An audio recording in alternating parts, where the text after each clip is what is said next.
디도서 같이 한번 보시겠습니다. 디도서는 신약성경 349페이지입니다. 디도서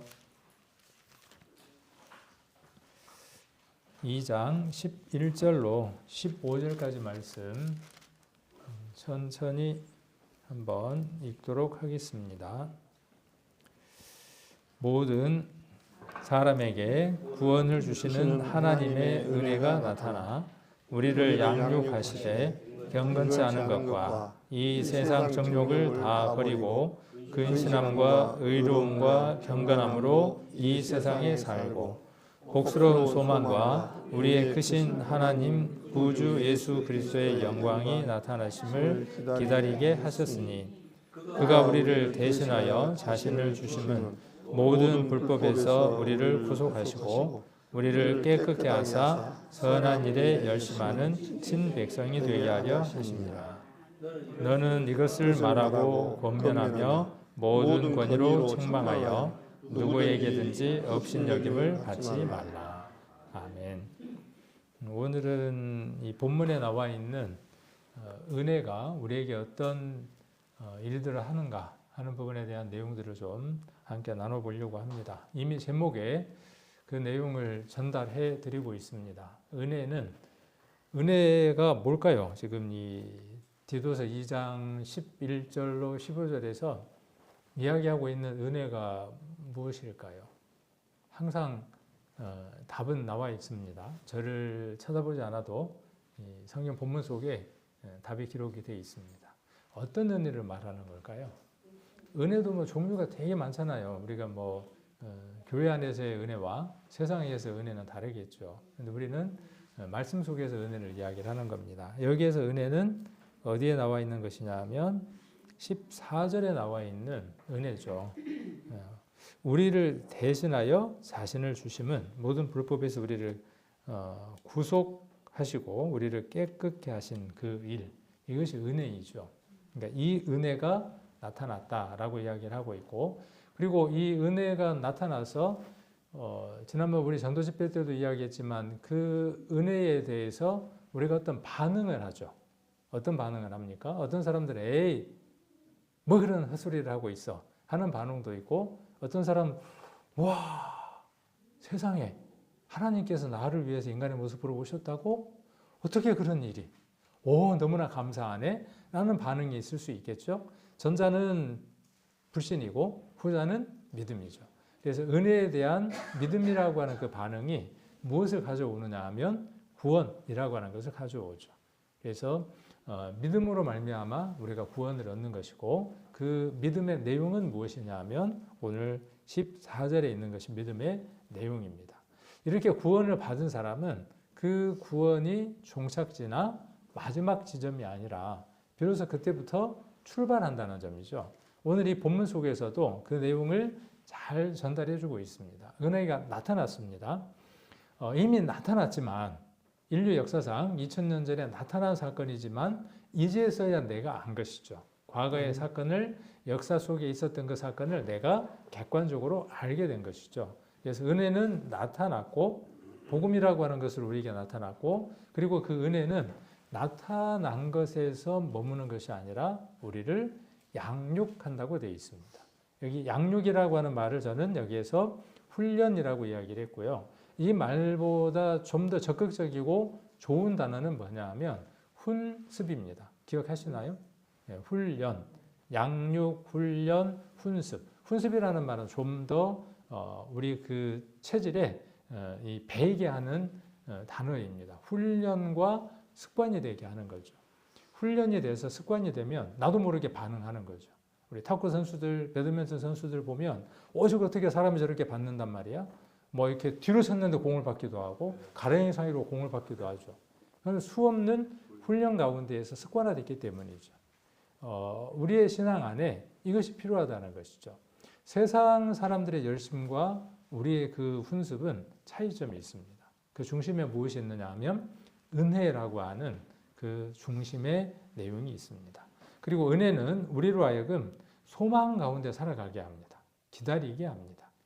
그리고 이 은혜는 우리로 하여금 무엇을 하게 하느냐 하면 증언하게 합니다. 증언이라고 하는 것은 뭐냐 하면 보고 들은 것을 타인에게 드러내서 말하는 거죠. 증언하지 않으면 어때요? 억울한 일을 당하는 사람이 생기겠죠. 교통사고가 났는데 그 교통사고를 목격을 했습니다. 그런데 이 피해자에게 아주 불리한 일이 생겼습니다. 목격자 한 사람의 증언이 완전히 모든 것을 바꿔놓을 수도 있죠. 우리의 증언은 이렇게 피해자들, 사단에게 끌려가고 있는 그 피해자들을 끌어낼 수 있는, 역전시킬 수 있는 그 증언을 할 수 있는 귀한 사람들입니다. 이 모든 것들이 어디 안에 들었냐 하면 은혜 속에 들었습니다. 그래서 은혜는 단순한 위로나 용서의 감정만을 말하는 게 아닙니다. 은혜를 받으니까 어때요?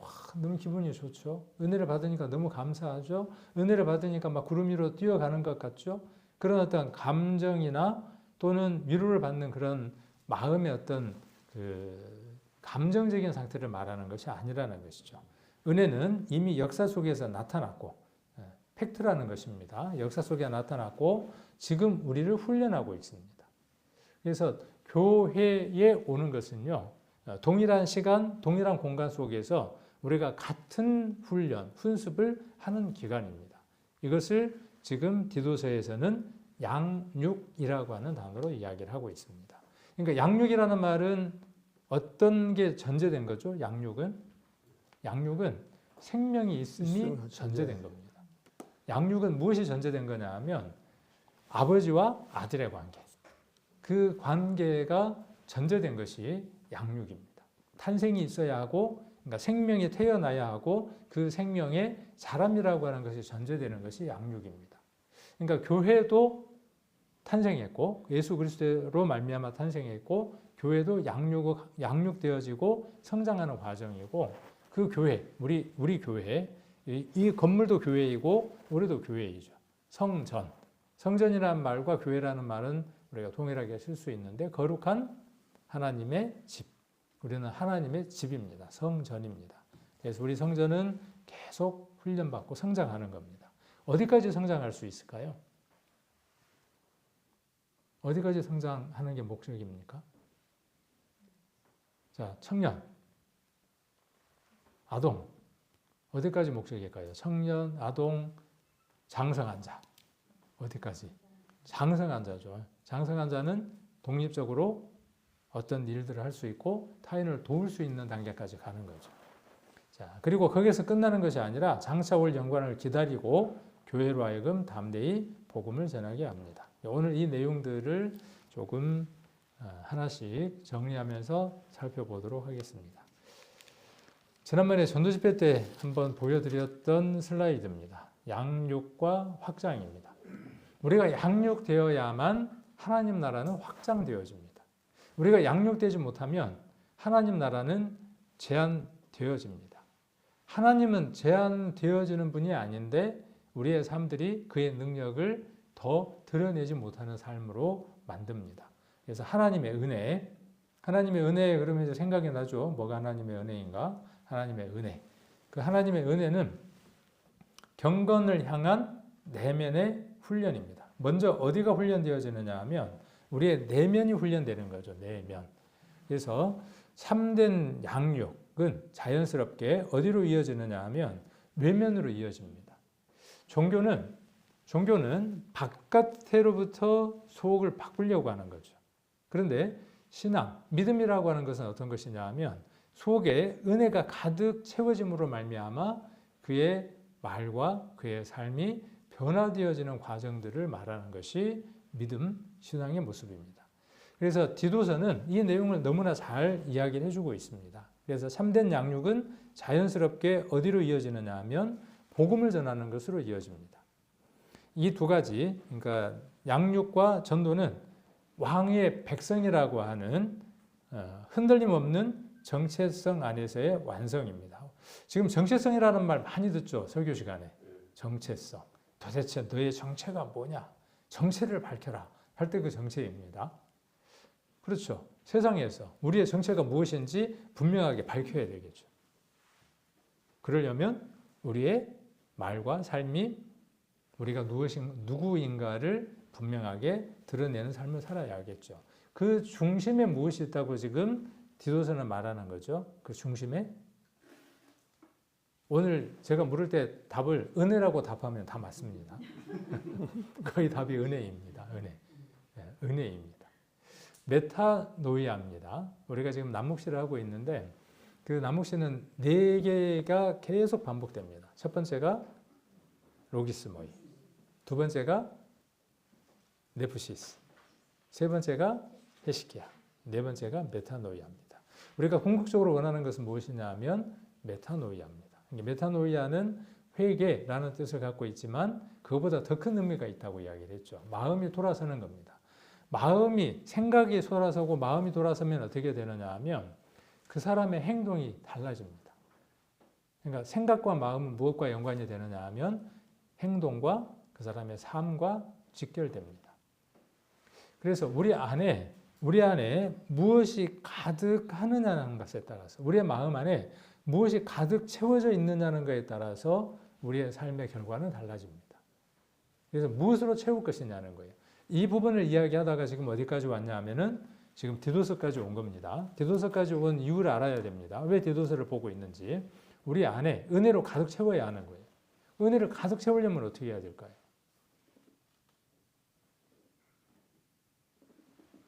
은혜로 가득 채우려면 은혜가 가득 넘치는 말씀을 묵상해야 하는 거죠. 성경 말씀을 꾸준히 묵상하는 그 과정을 통해서 내 안에 은혜를 더 가득 채울 수 있습니다. 자, 그리고 궁극적으로 어디까지 가야 되느냐 하면 시민권의 비밀을 나누는 삶을 살아야 합니다. 그래서 빌립보서 3장 20절로 21절이었죠. 우리의 시민권은 어디에 있냐 하면 하늘에 있다. 하늘에 속한 사람, 어디에서 잠깐 살고 있는 거죠? 이 세상에서, 땅에서 발을 딛고 잠깐 살아가는 겁니다. 그 이전까지만 해도 하나님 나라의 시민이 아니었던 사람이 일주일 동안 말씀을 듣고 하나님 나라의 시민이 되는 큰 기적이 일어났죠. 이건 어마어마한 사건인 겁니다. 하나님의 은혜 가운데서 이루어진 축복입니다. 그 축복이 이루어진 그 삶, 내 자신처럼 또 다른 사람에게 복음을 전하는 삶, 그것이 하나님 나라의 확장입니다. 나의 삶을 통해서 하나님의 나라의 확장이 이루어지는 겁니다. 이것이 왕의 백성이 살아가는 방식입니다. 왕의 백성. 왜 제가 자꾸 왕이라고 이야기를 할까요? 왜 자꾸 왕이라고 이야기를 할까요? 대통령이라고 이야기해도 되고 어느 나라 총리라고 이야기를 해도 되고 그럴 텐데 왕은 통치권을 갖고 있기 때문입니다. 주권을 가지고 있고 그 왕의 명령에 부복하여 엎드릴 때 에이레네 행복이 옵니다. 복지가 이루어집니다. 세상은 자기 자신이 왕입니다. 하나밖에 낳지 않고 오냐오냐 키우니까 모든 것들이 누구 중심으로 돌아가느냐 하면 자기 중심으로 돌아갑니다. 행복할 것 같잖아요. 그렇지 않습니다. 불행한 삶들이 이어집니다. 그래서 왕이 누구인지를 알고 살아가는 것은 참으로 행복하고 그 왕의 백성이 되는 일은 정말 행복한 일입니다. 그것이 은혜로 이루어지는 일입니다. 본문의 내용을 다시 한 번 더 우리가 확인 한번 해보면 모든 사람에게 구원을 주시는 하나님의 은혜가 나타났습니다. 하나님의 은혜는 구약 안에 충만하게 채워져 있죠. 태초에 하나님의 천지를 창조하시니라 하는 그 말씀이 벌써 무엇이냐 하면 은혜의 말씀으로 시작하고 있는 것이죠. 그래서 성경 전체가 하나님의 은혜로 가득 채워져 있지만 그것이 글로만 적혀 있다면 어떤 의미가 있겠습니까? 글로 적혀 있는 그 언약의 말씀인 그분이 몸이 되어서 이 세상에 오셨죠. 임마누엘 하신 예수님. 그분이 오신 것이죠. 예수 그리스도가 하나님의 은혜 본체인 것이죠. 그래서 하나님의 은혜가 나타나서요. 역사적인 사실이죠. 우리가 2026년이라고 하는 이 시간 속에 사는 것은 예수 그리스도가 역사 안에 오셨다고 하는 확실한 증거이기 때문에 그렇습니다. 예수님은 역사적인 인물입니다. 그래서 우리가 그런 예수님을 표현할 때 어떤 용어를 쓰느냐 하면 역사적 예수다라고 이렇게 용어를 씁니다. 그래서 역사적 예수라는 말은 어떤 뜻이냐 하면 인류의 역사 속에 실존 인물로 오셨다는 거예요. 우리하고 동일한 이렇게 육체를 갖고 슬프면 울고 기쁘면 웃고 동일한 우리하고 똑같은 몸으로 오신 분. 그러나 어떤 분? 죄가 없으신 분. 죄가 없다는 것은 무엇을 통해서 우리가 알 수 있습니까? 남자를 가까이 하지 아니한 여자의 몸에서 태어나실 것이라고 성경은 예언하셨고 하나님의 은혜죠. 그 예언대로 역사 가운데 오신 것이죠. 마태복음 1장에서 임마누엘 하신 예수님이 오신 것이죠. 나타났습니다. 그것은 언제 나타난 겁니까? 과거의 사건이죠. 과거에. 2000년 전의 사건인데 그 사건이 내게도 과거에 이루어진 일이죠. 저는 84년 4월 20일 날 이루어진 일, 과거에 이루어진 일이죠. 그날 역사 가운데 오신 하나님의 은혜의 나타남을 발견한 날이죠.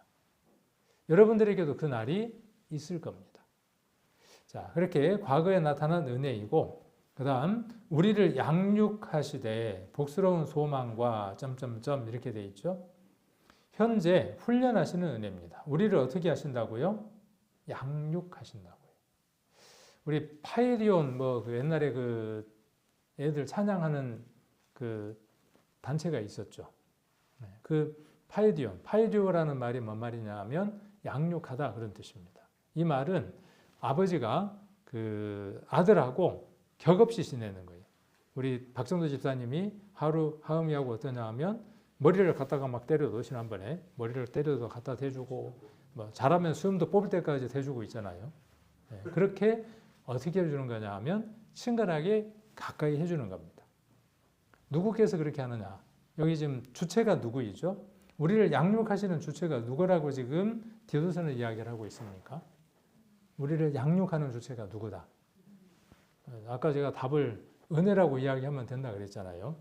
우리를 양육하는 주체는 누구냐 하면 하나님의 은혜입니다. 그 은혜가 우리를 어떻게 하느냐 하면 양육한다고요. 우리가 어리면 어린 대로, 우리가 성장하면 성장한 대로 그 수준에 맞게끔 하나님은 어떻게 하시느냐 하면 양육하시는 거죠. 훈련하고 훈습시키는 거죠. 어린 아이한테 돈 벌어라고 내보내는 부모는 없죠. 그 나이에 맞게 양육하시는 것처럼. 이것은 현재 시점입니다. 현재 우리는 어떤 과정 가운데 있냐 하면 훈련하는 과정 가운데 있습니다. 우리를 훈련시키는 주체는 하나님의 은혜입니다. 자, 그리고 나타나심을 기다리게 하신다 그랬어요. 나타나심 우리가 어떻습니까? 날마다 기다리고 있죠. 그래서 우리가 지난 주일날 설교를 들으면서 임박했구나. 비설거지 준비해야 될 때가 왔구나. 우산을 몇 개씩 준비해야 되겠구나. 가 아니라, 그죠? 비설거지 우산 준비해가 아니라 이미 내가 우산도 준비됐고, 비설거지도 준비가 됐고, 태풍이 불고, 바람이 불더라도 나는 여기 말로 암시랑토 아내이다. 그죠? 아무 걱정 없는 거죠. 그 잠언 31장에 나오는 현숙한 여인이죠. 그런 삶이 우리에게 준비가 되어 있죠. 준비되어 있지 못한 사람들은 그 설교의 내용을 들으면서 세상이 돌아가는 그 징조를 들으면서요. 불안하고 걱정스럽죠. 큰일 났다. 또 큰일 났다라고 생각하면 좋을 텐데 그런 정도도 아니겠죠.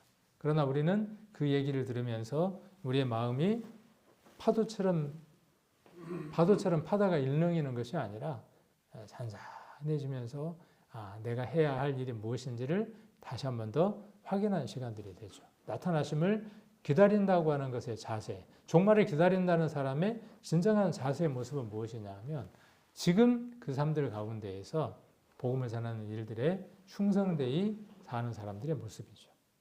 자, 그리고 15절에서 무엇을 말하느냐 하면 이건 미래에 일어날 일이죠. 그러니까 우리가 디도서 안에 과거, 현재, 미래에 대한 얘기가 다 들어있는 겁니다. 그리고 지금 우리가 어떠한 말을 하고 살아야 할 것인가에 대한 것까지 말하고 있습니다. 이것을 그랬어요. 이것은 뭘까요? 이것은 뭐겠습니까? 앞에 나와 있는 그 내용들이겠죠. 이것을 말하고 권면하라 이렇게 얘기하고 있습니다.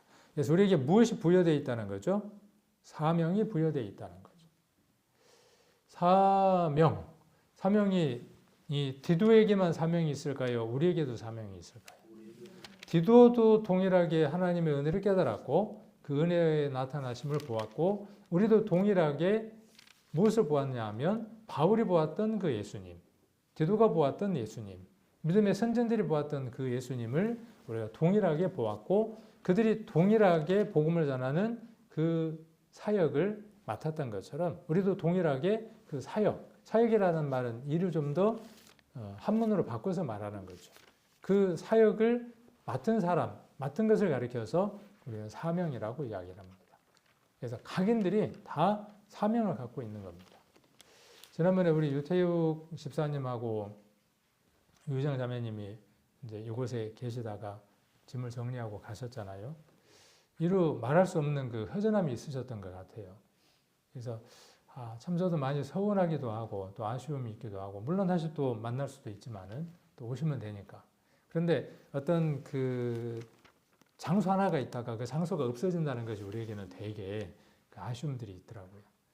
그래서 제가 가시는 날 그 예배를 드리면서 그렇게 이야기를 했어요. 두 부부는 서울에 선교사로 가시는 겁니다. 선교사로 가시는 겁니다. 가족들 복음을 전하기 위해서 가시는 겁니다. 그래서 다음에 오시면은 선교 보고를 하셔야 됩니다. 오늘 듣고 계시는지 모르겠습니다. 듣고 계신다면 이제 보고서 잘 작성을 해야 됩니다. 그리고 제가 또 시간이 된다면 또 한 번씩 갈 수도 있겠죠.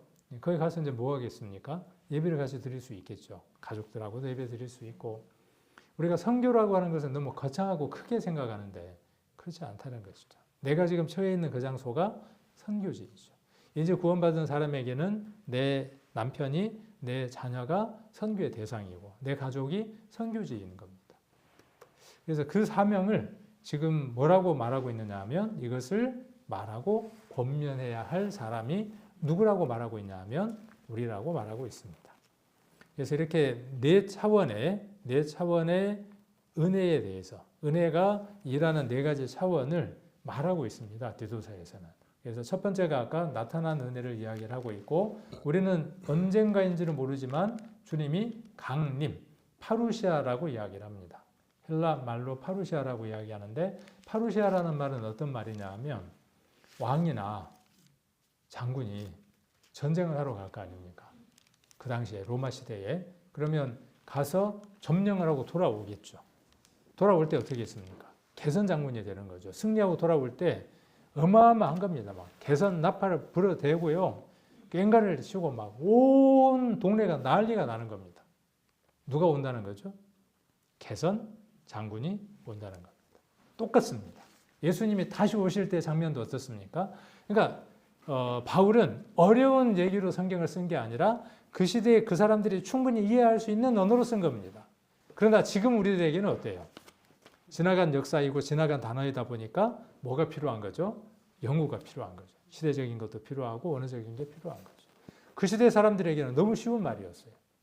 너희 로마의 왕이나 장군이 승리하고 돌아올 때 어떻게 되는 거 봤지? 그런 것처럼 주님이 강림하실 때 파루시아, 왕이 개선할 때 파루시아라는 단어를 쓴 것처럼 명시적으로 바울은 뭘 쓰느냐 하면 파루시아, 강림하실 것이다. 그때 나팔 소리가 나고 온 골이 울리는 것처럼 그러한 일들이 일어날 것이다. 너희가 이것을 기다리지 않느냐라고 데살로니가 교회 성도들에게도 말한 바 있죠. 이걸 우리는 기다리는 거죠. 자, 그 사이에 무엇이 있습니까? 그 사이에 이 둘이 있죠.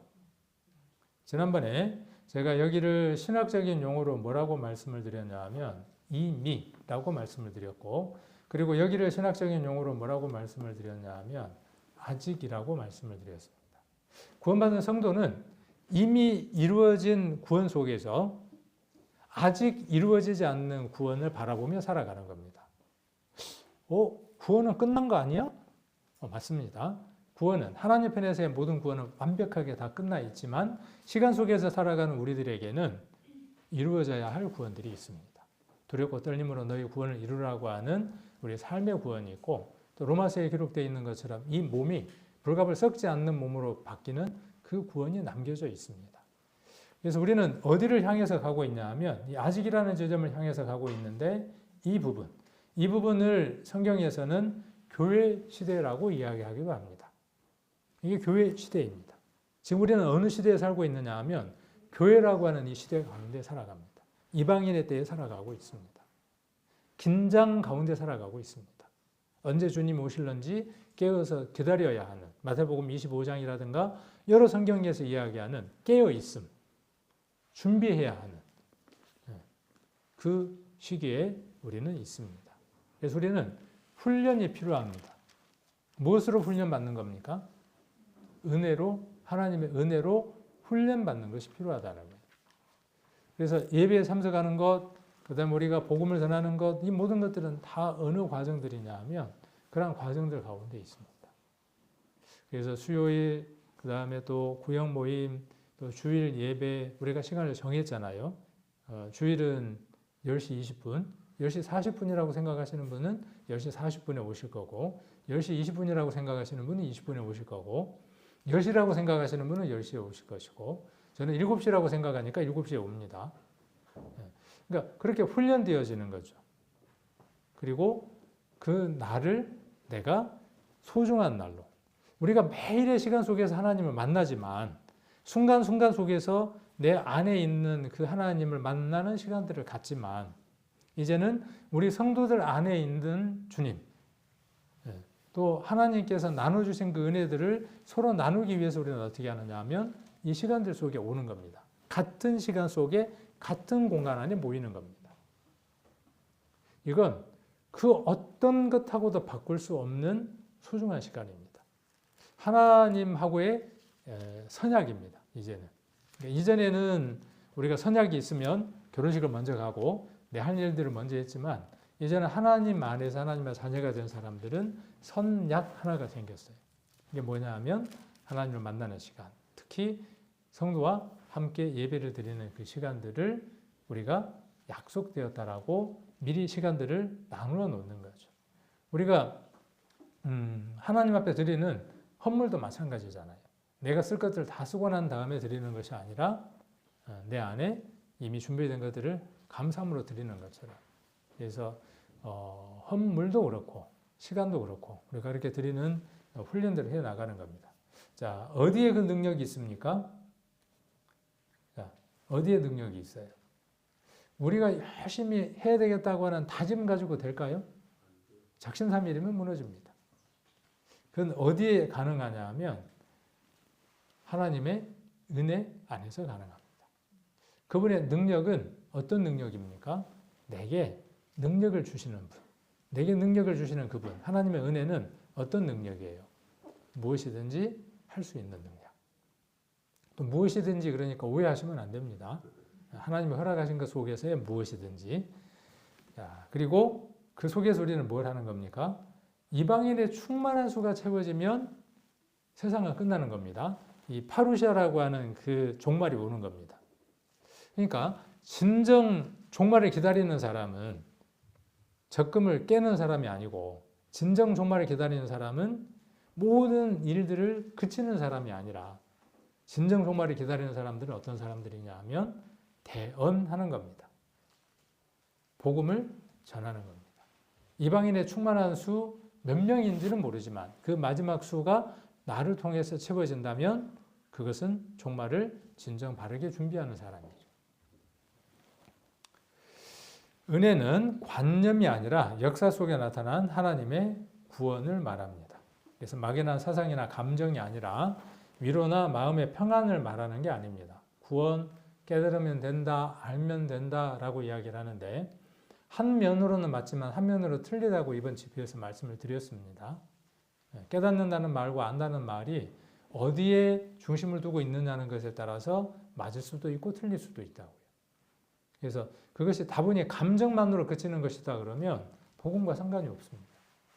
깨닫는 것과 아는 것이.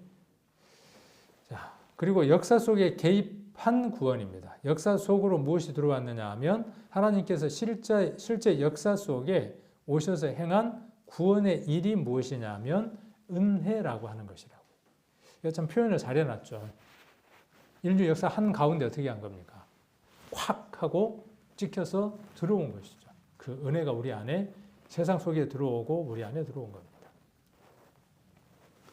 구원의 시작은 나의 결심이 아니라 하나님의 오심으로부터 시작이 됩니다. 내가 구원을 받았다 하는 것은 어떤 말과 바꿀 수 있는 말이냐 하면 하나님이 내게 오셨다 그런 뜻입니다. 지난번 우리 요한복음에서 그렇게 이야기를 했죠. 예수님이 자기 땅에 왔는데 자기 백성이 영접했습니까? 안 했다고요. 어떻게 했습니까? 십자가에 넘겼습니다. 근데 예수님 뭐라고 말씀하시느냐 하면 이렇게 말씀하시죠. 영접하는 자, 곧 그 이름을 믿는 자에게는 어떤 특권을 주셨습니까? 자녀가 되는 특권을 주셨잖아요. 그래서 우리가 지금 하나님의 자녀이다라는 말은 영접했다는 것이죠. 영접이라는 말이 우리 무엇인지 잘 아시죠? 이제 믿는다는 말이 무엇인지 잘 알 겁니다. 우리 지난번에 예수와 그다음에 야훼라고 하는 그 네 개의 헬라어, 각각의 히브리어 안에 들어 있는 것들을 통해서 손에 못을 보라 하는 것이 하나님이라는 이름 속에 들어 있고 예수님이라는 이름 속에 들어 있어서 그분은 우리의 죄를 대속하실 분, 십자가에서 나의 죄를 위해서 못 박혀 주실 분이라고 하는 것이 이름 속에 이미 들어 있는 거죠. 그래서 그 이름을 믿는 것이죠. 믿는 게 곧 뭐라고요? 영접해 드리는 거라고요. 은혜이죠. 은혜가 내게 나타났을 때 내가 반응하는 거죠. 무엇으로 반응한 겁니까? 믿음이라고 하는 것으로 반응해서 무엇이 이루어진다고요? 구원이라고 하는 것이 이루어진다고요.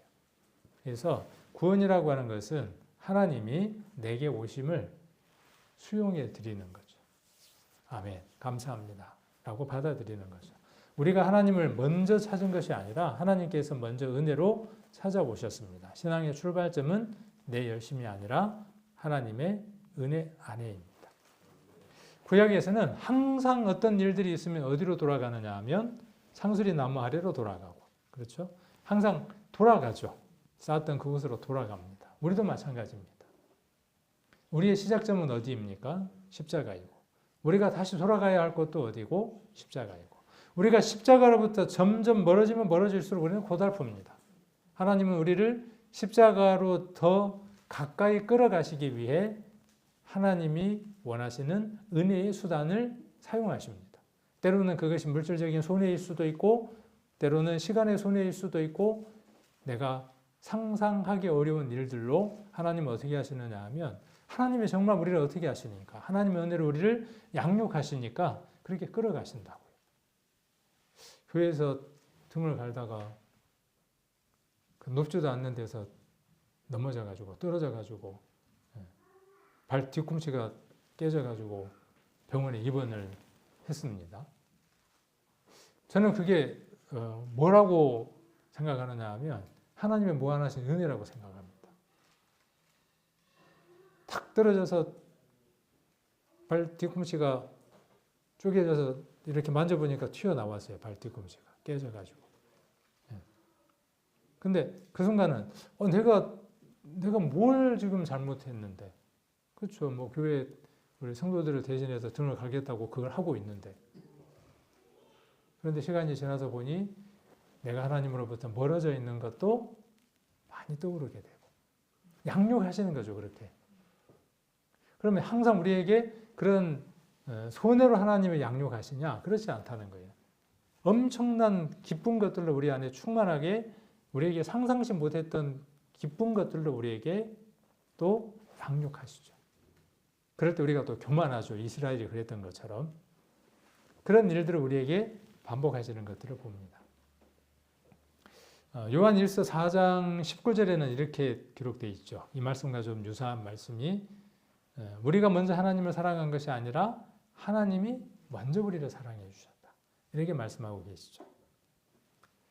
은혜는 우리를 양육하고 훈련합니다. 단순히 죄를 덮는 것만이 아닙니다.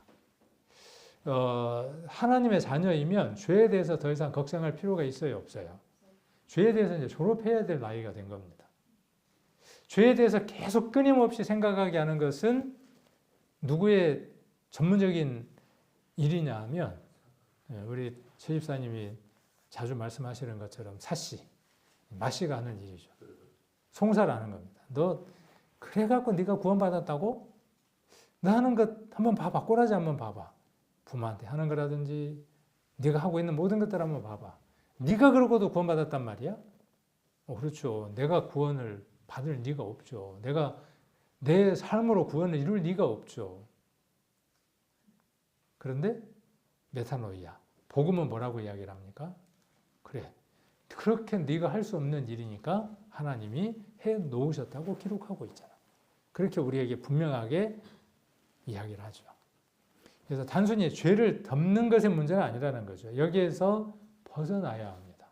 과거, 현재, 미래의 모든 죄가 다 사함받았다고 하는 명백하고 분명한 메시지이지만 거기에 매몰되어 있고 거기에 사로잡혀 있으면 앞으로 더 나아갈 수 없습니다. 과거, 현재, 미래 모든 죄를 다 사해 주셨다는 것은 이제 모든 것 털고 정산하고 어떻게 하라는 거예요? 더 나은 삶으로 나아가라는 것이죠. 거기에 머물러 있지 말고. 본문은 은혜가 단지 죄를 덮는다고만 하지 않습니다. 은혜는 우리를 빚어내고 양육하는 적극적인 능력입니다. 그림을 참 잘 그려줘서 마음에 들어요. 제가 그 문구를 요런 문구를 넣으면 그림은 누가 그리냐 하면 이제 AI가 그립니다. 문구는 제가 넣은 거예요. 그리고 배치, 글의 배치는 지가 알아서 해요. 이렇게 적당하게 배치는 하는데 글은 누가 넣냐면 제가 넣습니다. 그리고 그림은 누가 그리냐 하면 AI가 그려서 이렇게 줍니다. 그래서 몇 번을 그림을 보고 제가 전달하려고 하는 내용과 부합하면 그걸로 선택을 합니다. 이것도 시간이 좀 가는 일들이긴 하더라고요. 자, 사람을 변화시키는 능력이 있습니다. 어디에? 오늘 제가 답이 뭐라고 그랬습니까? 어디에 사람을 변화시키는 능력이 있습니까? 은혜에, 하나님의 은혜에. 그러면 우리는 변화되었습니까? 이게 다음 주 주일날 설교입니다. 다음 주 주일날 설교할 내용이에요. 은혜에 관한 내용이에요.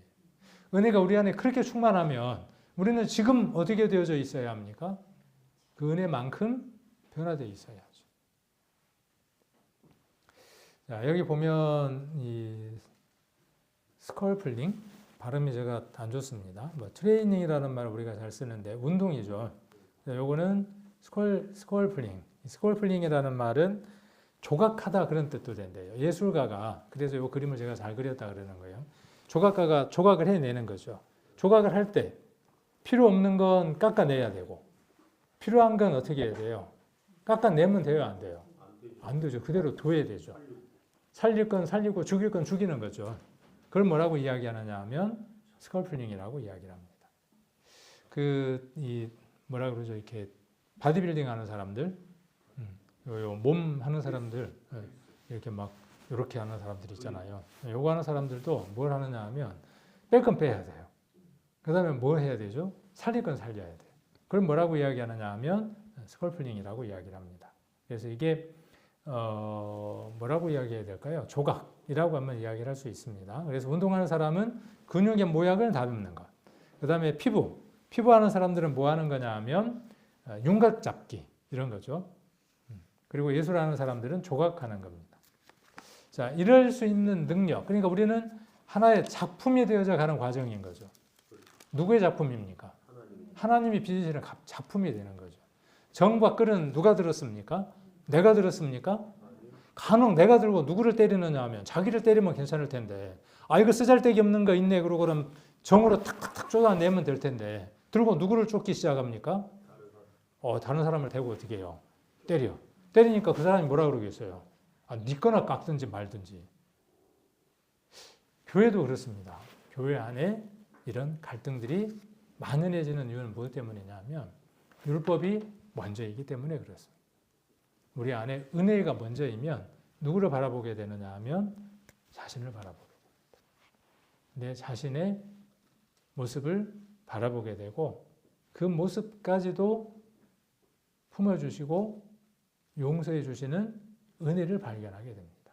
그 은혜는 나만 위로하고 나만 격려하는 것이 아니라 다른 사람을 재단하고 조각하고 잘라내는 것이 아니라 그 사람에게도 동일하게 하나님은 당신을 사랑합니다. 당신은 하나님의 은혜 안에 있어야 변화될 수 있습니다라고 말할 수 있죠. 자, 그러니까 양육해내는 거죠. 누가? 답이 아까 그거라 그랬어요. 네. 자, 요한복음 한번 보겠습니다. 요한복음 14장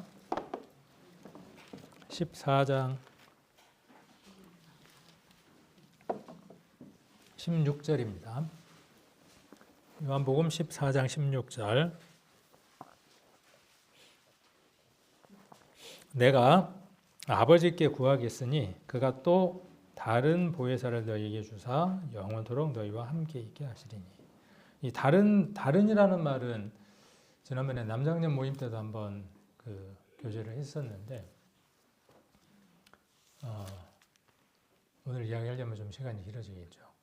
그래서 예수 그리스도와 같은 류의 성령을 주신다는 거죠. 보혜사를 주신다는 겁니다. 그래서 보혜사를 주시는데 그분은 떠납니까? 떠나지 않습니까?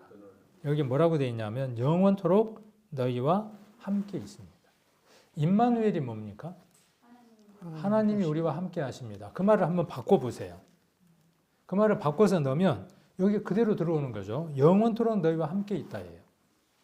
영원하신 분이 누구예요? 하나님이에요. 하나님이 우리와 함께 하심이 임마누엘이죠. 그러니까 예수 그리스도가 사람의 몸으로 오셨을 때 영원하신 분이 우리와 함께 계시는 거고 그분이 가시고 누구를 주시는 거예요? 성령을 주시는 거죠. 그 성령이 누구에게 오는 거죠? 우리에게 오시는 거죠. 오신 그 성령은 어떤 분이에요? 영원하신 분이에요. 그 영원하신 분이 잠깐 있다가 떠납니까? 영원히 떠나지 않는다고. 한번 오신 그분은 우리를 영원히 떠나지 아니하신다고요. 이게 하나님의 은혜이죠. 이게 하나님의 은혜이죠. 자, 그런데 이 보혜사는 어떤 일을 하십니까? 이 보호하고 은혜를 주시는 스승 이렇게 이 보혜사라는 말로 번역을 했는데 그렇게 번역하기에는 굉장히 뜻이 넓은 단어입니다. 26절 보시면 같이 한번 읽겠습니다. 보혜사 곧 아버지께서 내 이름으로 보내실 성령 그가 너희에게 모든 것을 가르치시고 내가 너희에게 말한 모든 것을 생각나게 하시리라. 아까 하나님의 은혜는 어떤 일을 하시느냐 하면 우리를 양육하신다라고 제가 말씀을 드렸죠. 그러니까 양육의 주체가 디도서에서는 지금 누구라고 말하고 있느냐 하면 하나님의 은혜입니다라고 이야기를 하고 있고 지금 여기 요한복음에서는 성령은 어떤 일을 하시는 주체라고 말하고 있죠? 생각나게 하고 가르치시는 분이다. 그럼 우리는 누구로부터 가르치심을 받는 거죠? 성령으로부터 가르치심을 받는 거죠. 그러니까 우리 목사로부터 배울 필요도 없고 구역 가서 뭐 배울 필요도 없고 이렇게 극단적인 걸 좋아하시는 분들이 있더라고요. 간혹 있어요. 많이는 아니고 아무런 유익이 없습니다. 그런 뜻이 아니라는 거 우리는 잘 알고 있습니다. 그래서 성령이 우리 안에서 어떻게 하신다고요? 하나님의 은혜와 또 성령께서 우리를 어떻게 하신다고요? 생각나게 하시고 가르치시고 우리를 또 어떻게 하신다고요? 훈련하신다고요. 양육하신다고요. 이거 받아보셨습니까? 안 받아보셨으면 말을 마세요. 개그에서 그렇게 이야기하더라고요. 근데 이게 뭐라고요? 이게 지금 성화라고 하는 과정이라고. 우리가 지금 남목시라고 하는 것을 하고자 하는 목적이 어디에 있느냐 하면 이것을 우리가 체질화하기 위한 거예요. 내게 하나님의 은혜가 아닌 것이 무엇인가를 깨어서 발견하게 하는 거죠. 내게 생각이 오는 것이, 내게 생각에 떠오르는 그것들이 하나님의 은혜로 말미암은 것인지 잡다한 것인지를 분별하는 거죠. 그게 깨어 있습니다. 잡다한 것을 물리칠 때 우리 안에 뭐가 옵니까? 헤시키야가 오는 거죠. 고요함이 오는 거죠. 그리고 우리가 복음으로 말미암아 확정되었을 때 우리의 삶은 온전한 말과 삶을 할 수 있는 거죠. 훈련은 두 방향으로 이루어집니다. 아까 그 조각에서는 너무 설명이 잘 된 것 같아요. 필요 없는 건 깎아내고 필요한 건 살리고 필요 없는 건 뭘 하는 겁니까? 디도서를 한번 가보겠습니다. 디도서 2장으로 한번 다시 가서 2장 12절에 보시면 양육하시는데 두 방향으로 양육하시는 거죠. 그러니까 우리가 훈련을 어떻게 받아야 되는가를 이 성경을 통해서 확연하게 알 수 있죠. 깎아낼 거, 살려둬야 될 거, 살려야 할 거, 이 둘로 나뉘는 거죠. 깎아내야 될 건 뭐죠? 경건하지 않는 것. 경건하지 않은 것, 그 다음에 뭡니까? 세상 정욕. 경건하지 않는 게 뭡니까? 하나님이 그 사람 삶의 중심이 되어지 있지 않는 거죠. 하나님이 지금 듣고 계시고 보고 계시고 모든 것을 알고 계신다는 생각 자체가 없는 것. 그것이 뭐냐면 불경이에요. 경건하지 않는 거예요. 그러니까 어디를 따를 수밖에 없어요? 세상 정욕을 따를 수밖에 없죠. 둘은 불가분의 관계예요, 이것은요. 그리고 이것도 세 가지지만 결국은 나누면 두 가지로 나눠집니다. 경건하고 여기는 이것을 둘로 이렇게 조금 세분했을 뿐입니다. 살게 하시는 건 뭐예요? 그러니까 양육하실 때 어떻게 양육을 하시는 거죠? 우리를 근신함이라고 되어 있죠. 근신함과 의로움과 경건함으로 어디에서 삽니까? 자, 아까 임이라고 하는 게 있고 아직이라고 하는 게 있었죠. 그 사이에 우리가 살아가죠. 이 세상이라고 하는 곳에 살아갑니다. 이방인의 때에 우리가 살아갑니다. 그렇게 살아가야 되는 이유가 무엇이라고요? 여기 디도서에서는 14절에 무엇하기 위해서요? 선한 일에 열심하는 친백성이 되기 위한 거죠. 영원한 하나님 나라에서도 백성이지만 이 세상에서 무엇을 하는 거예요? 선한 일에 열심하는 거예요. 하나님의 복음을 전하는 그 일에 열정적인 사람이 되게 하기 위해서 하나님 우리를 양육하신다고요. 그러니까 교회 오면 양육이 더뎌요. 유튜브를 보면 될 것 같은데 안 된다고요.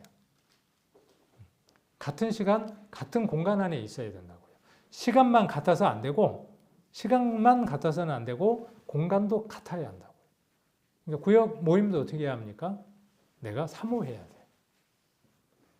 내가 그 모임을 내 마음 안에서 가고자 하는 마음으로 사모해야 한다고. 가고 싶다. 가야 한다. 나는 정말 거기를 가고 싶어. 하나님의 은혜가 나를 그렇게 인도한다라고 그렇게 마음 가운데 생각하는 거죠. 은혜는 죄를 끊어내는 제거와 새로운 질서를 세우는 형성을 동시에 이루는 겁니다. 그래서 끊어내고 정으로 깎아내고 아까 소각하고 그 다음에 신중함. 여기는 신중이라고 하는 것은 자신에 관한 겁니다. 자기 자신에 관한 것입니다. 자기 자신하고의 관계가 어떻게 해야죠? 하나님과 자신의 관계가 어떻게 해야 돼요? 신중해야죠. 하나님 앞에 생각이나 말이나 몸짓이나 이 모든 것들이. 다른 사람들은 보지 않는 공간 가운데 있지만 하나님은 그 공간 안에 지금 영원토록 함께 계신다고 했으니 거기 계시는 거잖아요. 다른 사람 보기에 부끄러운 말과 행동은 따로 있을 때에도 하지 않아야 하는 거죠. 교회에 있으면서 할 수 없는 것을 밖에 나가서 해요. 이 율배반적인 거죠. 그것처럼 하나님과 함께하는 그 시간이라고 하는 것을 우리가 생각하지 못하면, 신중하지 못하면 살 수 없어요. 이것을 살려야 하는 겁니다. 그 다음 의로움입니다. 의로움은 대타예요. 대타. 그러니까 신중하면 자기하고의 관계라 그러면 의로움이라고 하는 것은 대타, 다른 사람하고의 관계입니다. 이 관계를 어떻게 하는 거죠? 유지하는 거죠. 그래서 신중함이라는 것은 나를 다스리는 것이다 그러면 의로움이라고 하는 것은 다른 사람하고 바른 관계를 갖고 살아가는 삶에 관한 겁니다. 이게 없이는 복음을 전할 수 없습니다. 그렇죠? 이게 없으면 복음을 전할 수 없어요. 끊임없는 지속적인 관계, 의로움이 있어야 하죠. 바른 것이어야 돼요. 내가 조금 손해이더라도 그 손해를 감수하는 거예요. 무엇 때문에? 내게 하나님의 있는 은혜가 어디로 흘러가야 하니까?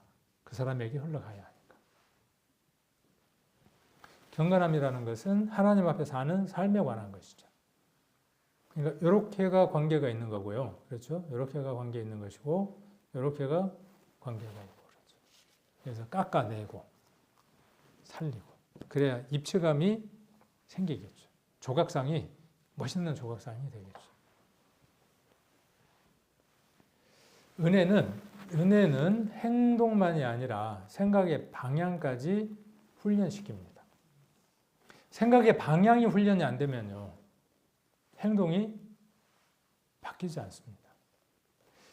내 삶의 방향이 바뀌려면 무엇이 바뀌어야 되느냐 하면 생각이 바뀌어야 됩니다. 제가 남욱씨 했던 것 가운데 기억하고 있는 하나 가운데 문장 가운데 하나가 무엇이냐 하면 나는 내가 바라보는 것이 된다. 그죠? 나는 내가 바라보는 것이 되는 겁니다. 무엇을 바라보든. 이렇게 쳐다본다는 그 말이 아니죠. 바라본다는 말은. 내가 오늘 무엇을 바라보든 내일 내가 어디에 가 있을 것인가를 생각하면 내가 거기에 가 있게 되는 거죠. 아까 그 교회 오는 것도 마찬가지죠. 내가 그렇게 사모한다는 말은 뭐냐 하면 내일은 내가 교회에 가 있을 거야. 교회에 가 있어야 돼. 라는 그 생각이 나를 어디로 데려다 놓느냐 하면 내일 그 자리에다 데려다 놓는 거죠. 그러니까 생각은 방향의 훈련이에요. 방향의 훈련. 생각의 방향의 훈련까지 뭐가? 은혜가 해주는 겁니다. 자극이 오면 우리는 어떤 자극이 오는 겁니다. 오감을 통해서 자극이 옵니다. 템프테이션, 유혹이 옵니다. 하나님 우리를 테스트 하시지 템프테이션, 유혹하시지는 않습니다. 죄를 짓게 하나님 우리를 덫을 놓는 분이 아니에요. 우리의 믿음을 간혹 테스트는 해봐야 시험을 한번 보셔요. 그러나 사단은 어떻게 하느냐 하면 항상 덫을 놓습니다. 보암직하고 먹음직하고 지혜롭게 할 만큼 탐스러운 것들로 먹이를 두고 우리로 하여금 죄에 빠지게 합니다. 한번 죄에 빠지면 어떻게 하게 합니까? 끊임없이 정죄하게 만들죠. 자, 여기에서 어떻게 해야 합니까? 이것을 끊어낼 수 있는 용기가 필요하죠. 그래서 초기 생각이 들어오고 이것을 끊어낼 수 있는 건 무엇으로 끊어낼 수 있다고요? 은혜가 개입돼야 한다고요. 아, 나는 하나님의 은혜가 있는 사람이지. 성령이 내 안에 영원토록 계신다고 말씀하셨는데 그분이 나로 하여금 생각나게 하시고 가르치시고 양육하신다고 하셨으니 말씀하십시오. 주의 종이 듣겠나이다. 그죠? 그게 하나님 나라의 백성의 자세이죠. 주의 종이 듣겠나이다. 말씀만 하시옵소서. 말씀하고 계시잖아요. 그죠? 무엇을 우리가 할지를 말씀하고 계시는데 자, 그렇게 개입될 때 무엇을 하느냐 하면 새로운 선택을 할 수 있습니다. 매 순간순간마다 이것은 끊임없이 반복되는 겁니다. 우리 사람은 이것에 의해서 결정되고 움직이는 겁니다. 그러니까 처음 들어오는 이 생각 하나, 처음 들어오는 생각 하나. 맞아, 그런 것 같아. 그런 것 같은 겁니까? 그렇습니까? 사단은 뭐라고 이야기를 합니까? 하나님처럼 되어 죽을까? 그러니까 우리의 생각들 안에 그 사단이 준 생각들이 가득하다는 것을 발견할 때 무엇을 개입시킬 수 있느냐 하면 하나님의 은혜를 개입시킬 수 있다고요. 그래서 유혹은 먼저 생각으로 들어오지만 은혜는 그 생각을 그대로 따라가지 않도록 우리를 가르치고 차단합니다. 그러니까 남욱씨가 필요하겠어요? 필요 없겠어요? 제가 이야기하는 남욱씨는 6시 45분에 하는 그것도 물론 말하는 것이지만 그때 잠깐일까요? 그렇지 않습니다. 여러분에게 6시 45분에 오는 그 짧은 것들은 하나의 예제들이에요. 예제.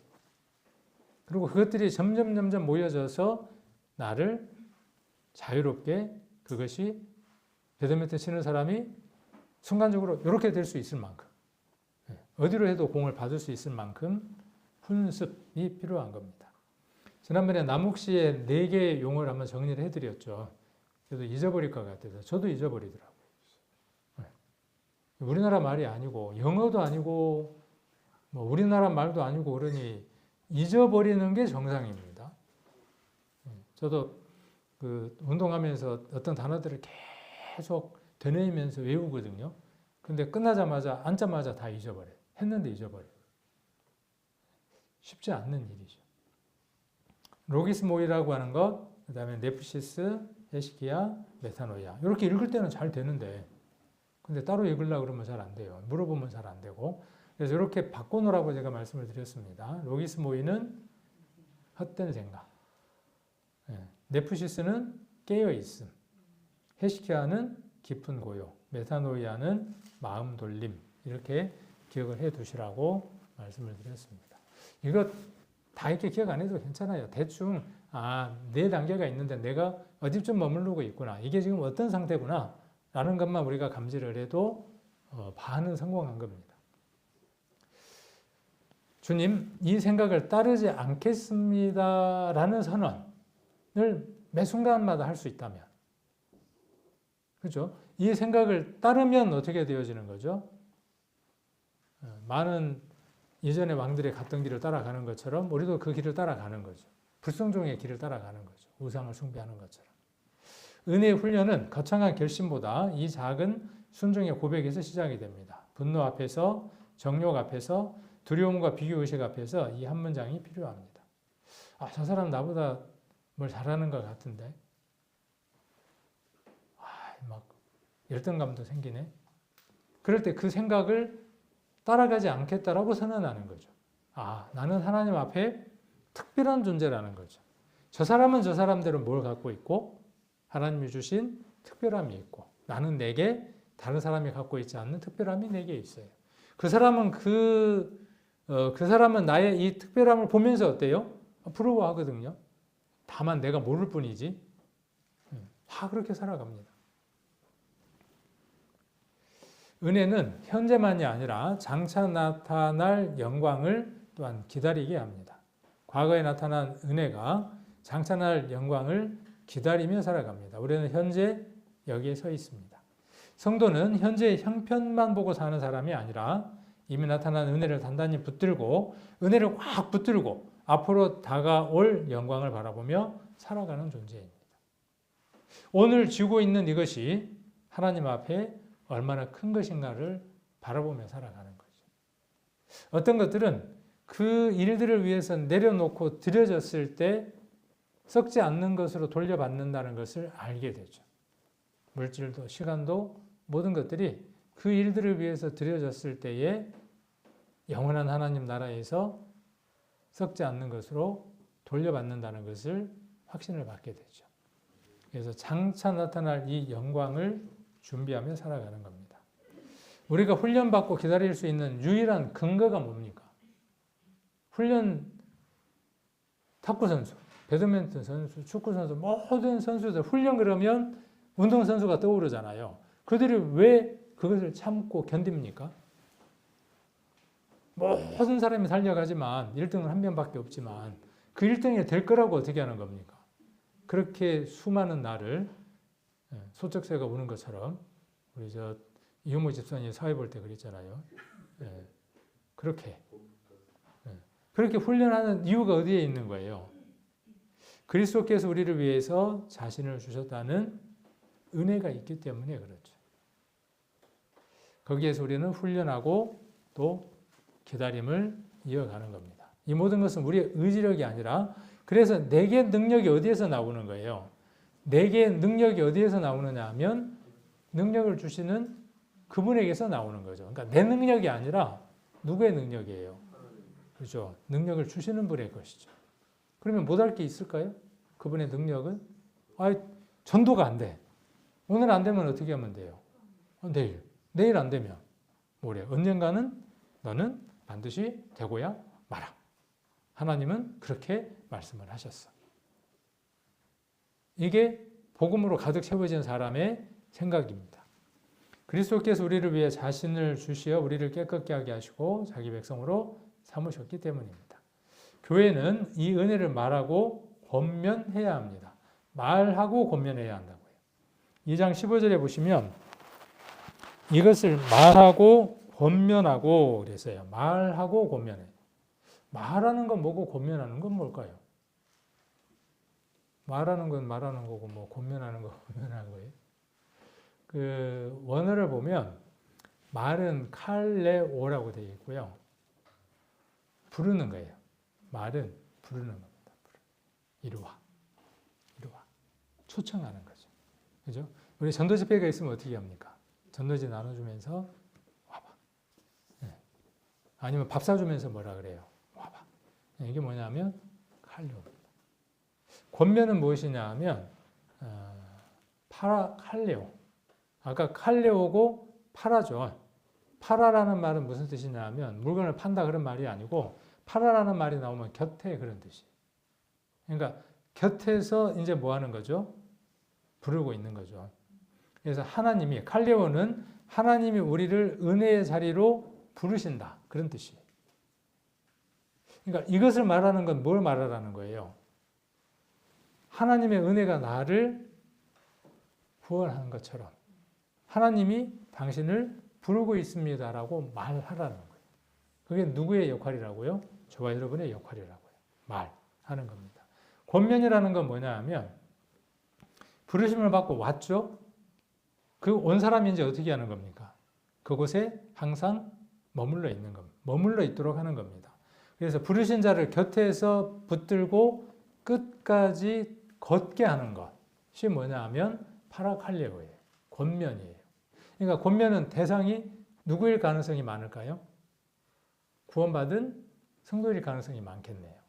말은 가능성이 누구에게 많이 적용이 될까요? 아직 복음을 깨닫지 못한 사람들이 대상이라면 꼭 그렇게 나눌 수는 없지만 오늘 흐름상 제가 그렇게 말씀을 드려보려고 하는 겁니다. 말은 아직 은혜를 깨닫지 못하는 사람들에게 하나님이 너를 부르신다라고 말하는 것, 칼레오고, 권면은 뭐냐면, 파라칼레오는 뭐냐면 그렇게 구원받고 온 사람에게 봐, 오늘 말씀을 드렸더니 말씀에서 뭐라고 이야기를 해? 구원받은 사람은, 부르심을 받은 사람은 하나님 곁에 꼭 붙어 있어야 된다고 말하고 있잖아. 그렇게 권면해 주는 겁니다. 이걸 잘했던 인물, 신약에 누가 있습니까? 파라칼레오를 엄청 잘한 사람 아실 텐데, 사도행전에 나오는데 권위자라고 이름을 받았던 사람 누굴까요? 바나바. 파라클레시스라 그래서 곁에서 뭐 해주는 사람?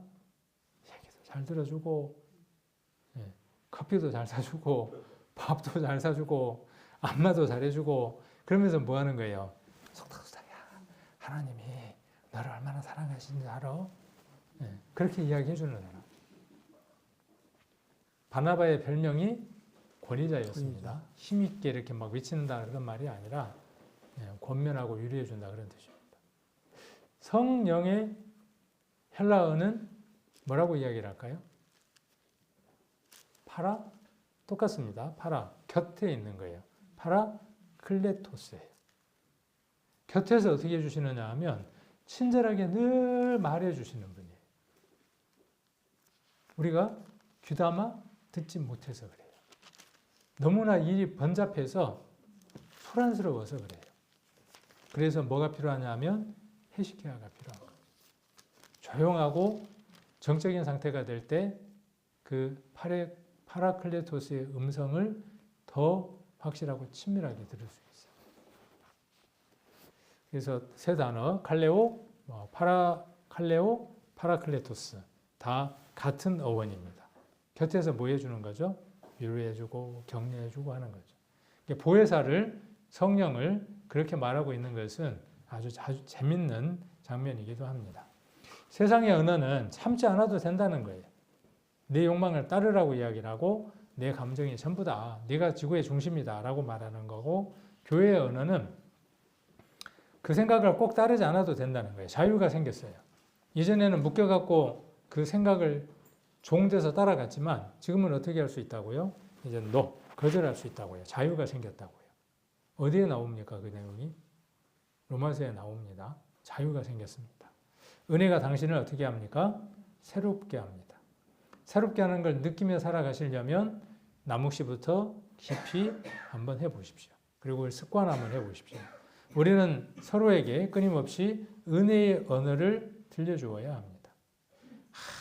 저 사람 보니까 행동하는 거 한번 봐봐. 말하는 거 한번 봐봐. 이건 아니야. 사실이에요. 된 대로 말하는 거죠. 근데 그 언어가 우리의 언어가 아니다고요. 하나님은 저 사람을 받으셨어. 하나님은 저 사람을 위해서 세상에 오셨어. 내가 불편하다고 할지라도 하나님은 저 사람을 지금도 사랑하셔. 이게 어떤 언어냐 하면 교회의 언어고 하나님이 원하시는 언어입니다. 그래서 4개 과거의 나타남에 대해서 우리가 한번 살펴봤고요. 역사적인 사건으로 이루어진 은혜. 현재 훈련함을 받는 거죠. 우리를 양육하고 변화시키는 능력이 어디에 있다고요? 은혜. 오늘 답이 계속 은혜라 그랬죠. 그리고 장차 올 영광을 향한 소망도 어디에서 있는 겁니까? 하나님의 은혜 안에 있습니다. 그리고 공동체를 향한 권면과 선포도 어디에서 이루어져야 하느냐 하면 하나님의 은혜 안에서 이루어져야 합니다. 그래서 늘 여러분 삶들 안에 내게 은혜가 충만한가? 내가 지금 말하는 것은 은혜 충만해서 한 말인가? 은혜가 보타버려서 메말라버려서 목매이는 말로 하고 있는가? 한번 돌아보는 삶이 필요합니다. 주님, 이 생각을 따르지 않겠습니다. 은혜로 나를 훈련해 주옵소서라고 우리가 매 순간순간마다 한번 생각해보고 또 말할 수 있으면 좋겠다는 생각입니다. 그래서 오늘 주된 단어는 은혜였습니다. 은혜가 우리에게 나타났고 은혜가 지금 우리를 양육하고 계시고 우리는 그분이 오실 것을 은혜 안에서 기다리고 그 은혜로 말미암아 우리는 말하고 권면하는 사람이라는 것을 잊지 않고 생활 가운데에서 살아가시면 좋겠습니다.